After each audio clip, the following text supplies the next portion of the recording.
ओम शांति। आज की प्रेरणादायक कहानी का शीर्षक है सहकार या संग्राम। एक बार परमपिता परमात्मा ने सभी को भोजन के लिए निमंत्रण दिया। भोजन में 56 प्रकार के पकवान और 108 प्रकार के फल आदि रखे हुए थे। सभी भोजन कक्ष में जाएं, उसके पहले उनके दोनों हाथों में 3 फुट की लकड़ी का डंडा बांध दिया था, जिससे उनके हाथ मुड़ ना सकें। सभी मेहमान भोजन कक्ष में गए और इतना स्वादिष्ट भोजन और फल देखकर सबके मुंह में पानी आ गया और सबने अपने मुख की तरफ हाथ मोड़ा तो लकड़ी के कारण हाथ नहीं मुड़ सका और भोजन पीछे वाली पंक्ति में बैठे मेहमानों के ऊपर अथवा आगे की पंक्ति में बैठे मेहमानों के ऊपर गिरा। सबके कपड़े आदि बिगड़ गए, जिससे वे क्रोधित होकर आपस में लड़ने लगे, एक दूसरे को अपशब्द बोलने लगे और कोई ने तो हाथापाई भी शुरू कर दी। भोजन कक्ष बदलकर संग्राम का मैदान हो गया।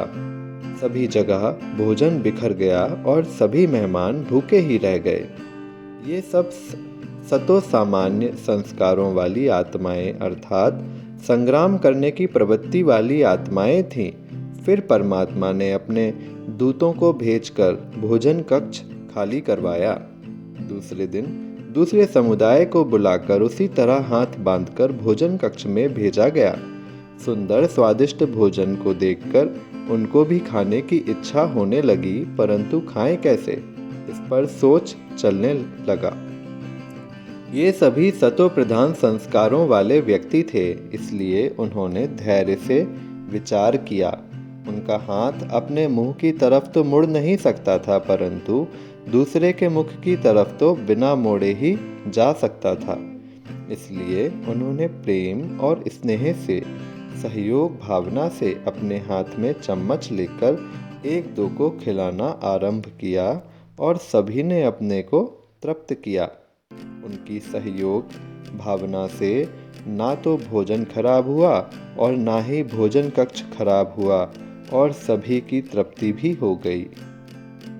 तो मित्रों, इस कहानी से हमें यह शिक्षा मिलती है कि आपस में एक दूसरे के साथ परस्पर स्नेह, सहयोग, शुभ भावना रखने से कोई भी कार्य बहुत सुंदर तरीके से, सहजता से और आपसी प्रेम के साथ संपन्न किया जा सकता है।